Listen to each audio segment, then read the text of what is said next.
Oke, siap. Jadi saat jatuh tempo itu T plus 2 ya tadi ya Bu, ya udah di Betul.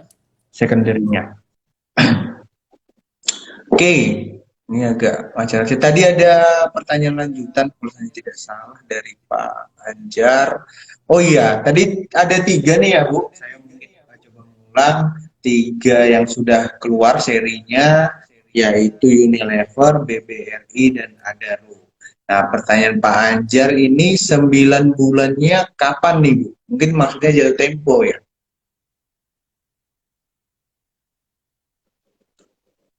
Oke, ini ada masalah koneksi sebentar Sobat IDX.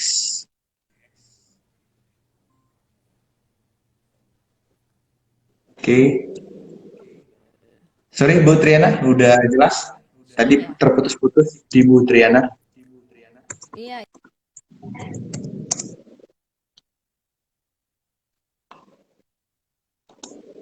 Ya. Sudah masuk, sudah masuk Bu Triana. Waduh, ini memang Oke. tantangan ketika online ya. Tantangan Bu, online benar. oke, Bu Oke, Triana, lanjut aja Mas. pertanyaan tadi, Hmm. tiga seri tadi, kapan berakhirnya Bu? Jatuh temponya yang 9 bulannya Bu? Oke, sebentar. Saya harus ngelihat data dari. Jadi gini, kalau misalnya ada investor dari IDX Sumut yang mau Oke, lebih detail mengenai warrant terstruktur, bisa oke, langsung datang ke website warrantindonesia.co.id.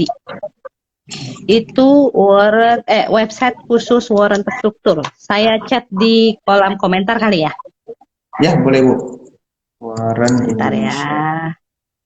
Website warren Siap. Ada websitenya. indonesia.co.id. Ya, saya udah masukkan ya komentar saya. Sudah masuk. Tuh Oke, teman-teman nah bisa di lihat saya pin nih. iya boleh. Jadi di Oke. situ semua bisa melihat informasi tentang warrant terstruktur yang nggak hanya dikeluarkan oleh RHB Sekuritas, tapi nanti misalnya dari sekuritas lain ada produk warrant terstruktur juga, semua bisa dilihat di situ. Jadi sebenarnya ini Oke. website khusus warrant terstruktur lah, gitu. Oke. Nah, Ini untuk websitenya yang tiga, yes. Oh, udah disematkan. Oke, makasih. Ya, jadi untuk ketiga seri yang pertama kemarin itu tanggal kadaluarsanya atau jatuh temponya 19 Juni 2023.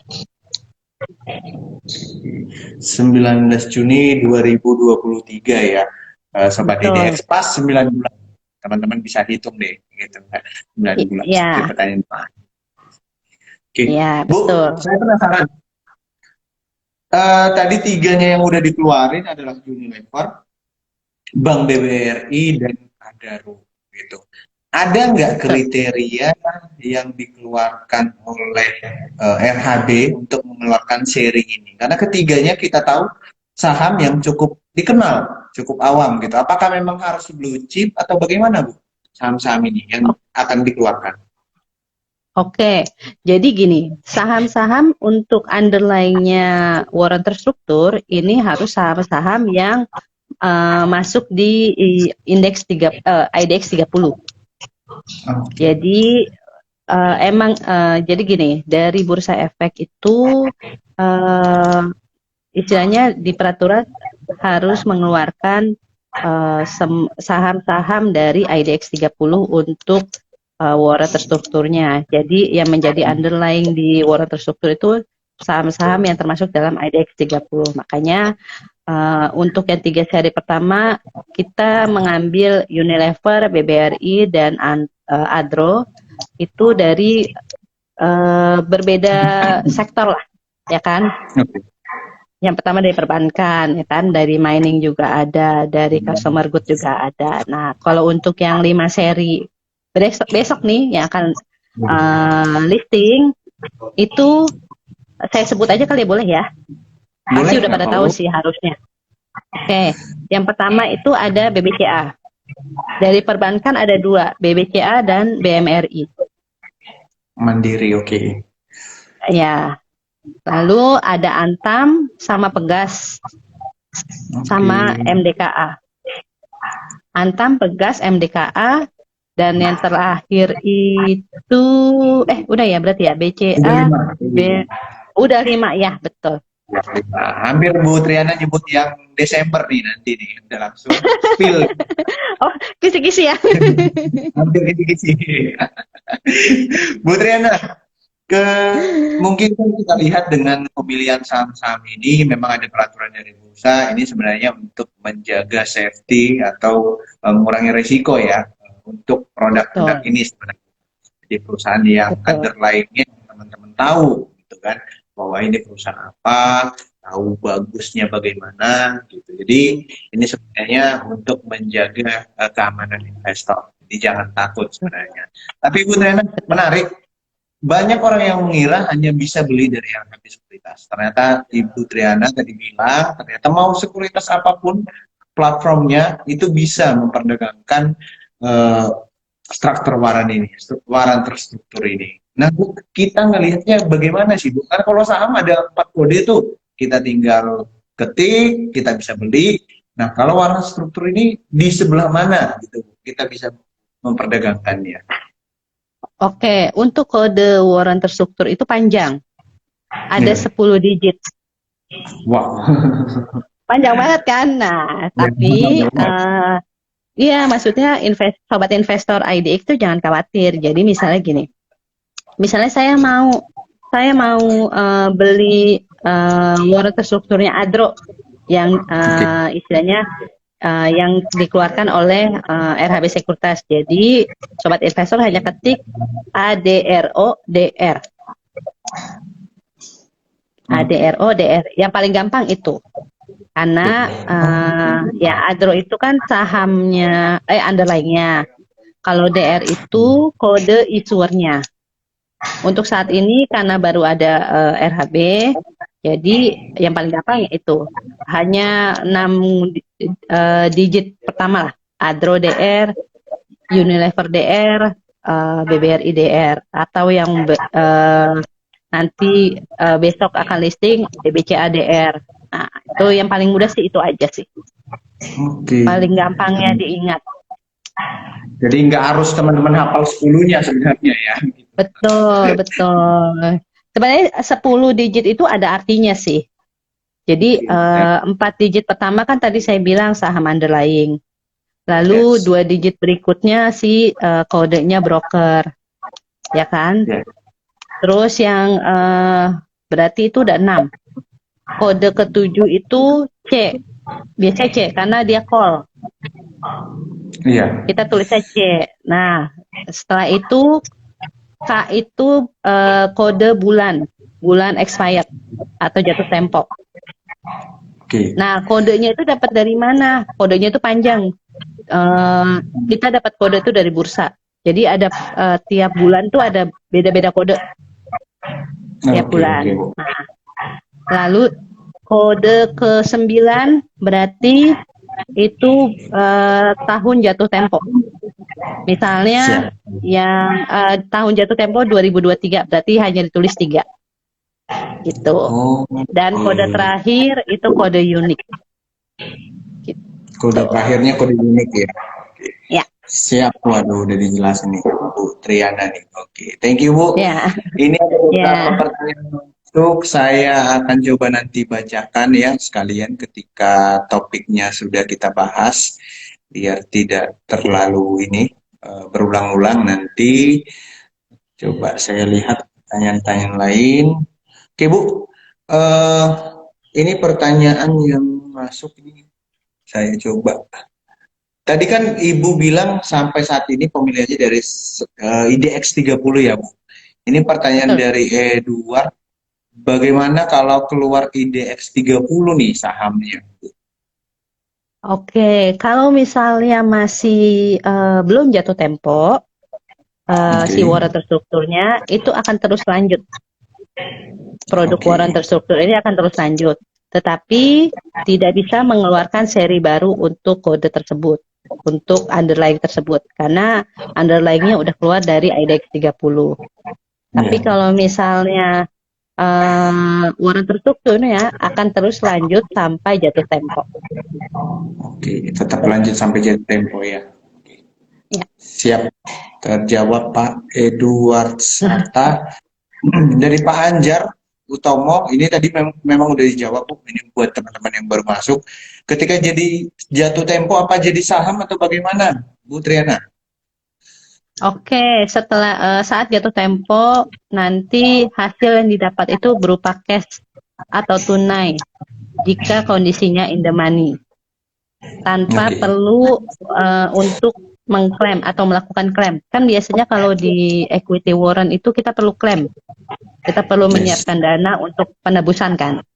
Nah, kalau di warrant terstruktur itu tidak perlu klaim, tidak perlu melakukan menyiapkan dana untuk penebusan, karena jika kondisinya in the money akan otomatis masuk ke RDN T+3 secara tunai. Oke, masuk ke secara tunai nih. Jadi itu bedanya Sobat IDX. Ini menyambung juga dari pertanyaan dari Tri RJ, apakah bisa ditebus menjadi saham? Tadi udah dijawab Bu Triana. Ini beda warrant terstruktur dengan equity warrant yang mungkin teman-teman bahas tadi. Jadi ini akan menjadi cash, jadi bukan diklaim menjadi saham seperti equity warrant. Oke, kita lanjut lagi. Bu, tadi kita udah ngomongin warrant struktur ini. Apakah semua warrant struktur sama atau ada tipe-tipenya nih, Bu? Sebenarnya warrant terstruktur. Jadi ada dua tipe. Yang pertama itu call warrant sama put warrant. Tetapi di Indonesia itu baru ada produk yang call warrant. Gitu. Jadi yang put warrant karena call warrant menurut saya ya call warrant aja banyak sobat investor yang belum memahami produk ini. Nah, untuk yang put warrant itu setelah menurut saya setelah sobat investor sudah paham betul tentang produk call warrant, ada kemungkinan keluar untuk put warrant-nya. Oke. Siap, berarti sampai saat ini call ya. Call dan put itu bedanya apa sih, Bu? Mungkin buat teman-teman yang belum awam mengenai istilah ini. Ya. Perbedaan call dan put itu sebenarnya apa sih, Bu, artinya? Mungkin banyak sobat IDX yang belum awam kan, Bu? Sebentar. Jadi perbedaannya untuk call dan put itu, kalau misalnya yang call itu jadi untuk produk yang sinyalnya jelek ya? Suara saya kedengeran nggak? Yes. Suara udah kedengeran, Bu. Kedengeran ya? Oke. Untuk yang call itu ketika harga ketika pasar sedang bullish. Oke, kalau yang put itu ketika bearish gitu. Jadi mengunci harga beli ketika bullish, kalau yang put itu mengunci harga jual ketika bearish. Ketika bearish ya, ketika turun ya. Jadi jual. Betul. Opsi jual. Betul. Siap. Gitu, cuman yang put belum ada ya. Yang put belum ada. Tapi akan ada rencana, Bu? Nanti kedepannya. Rencana kedepannya ada. Cuman tadi saya bilang perlu sosialisasi yang lebih untuk yang keluaran ini, karena masih banyak investor yang belum memahami produk ini. Yes, oke. Jadi tetap ini makanya kita edukasi seperti ini teman-teman. Lagi-lagi saya ingatkan, nanti secara offline ini khusus Bu Triana datang dari Jakarta. Ini nanti di tanggal 17 hari Kamis, teman-teman bisa lihat daftar di flyer kita nih. Kita udah ada buat di feed, nanti akan saya naikkan nanti feed Instagramnya, Bu. Oke. Iya, betul. Sampai sekarang tadi Bu Triana udah cerita udah ada 3 seri, besok nambah lagi 2 seri gitu kan. 5 Bahkan nanti seri, Mas. rencananya 5 seri langsung ya malah ya besok ya. 5 5 seri seri, langsung betul. sehingga menjadi 8 ya, 8 seri ya, Bu. Betul, Nah, betul. mungkin ada pertanyaan, Bu. Ketika kalau saham kan ada di ini ya, ada harga penawaran gitu kan, ada masa penawaran, kita bisa mesen. Nah, kalau yang 5 seri ini sebenarnya, Bu, gimana sih cara pesennya? Apakah memang harus ke RHB-nya memesannya ataukah bisa secara online? Oke, jadi kalau untuk pemesanan awal saat IPO lah ya, bisa kita bilang, Ya. itu untuk saat ini baru khusus nasabah RHB. Oke. Jadi misalnya tadi saya bilang di awal, untuk para IPO hunter yang biasanya suka mencari harga-harga IPO lah ya. Nah, itu bisa opening account dulu di RHB Sekuritas untuk mengikuti penawaran awalnya. Tapi kalau misalnya setelah listing, bisa diperdagangkan atau diperjualbelikan di seluruh aplikasi online trading yang ada di Indonesia. Nah, untuk yang seri yang akan listing besok, itu penawaran awalnya pendek, Mas. Jadi dari tanggal 8 sampai 7 November. Tadi ada yang DM saya, kenapa waktunya pendek banget, dia bilang gitu. Untuk penawaran awalnya. Iya, sebenarnya apa namanya, kita memang istilahnya dikasih jadwal emang pendek.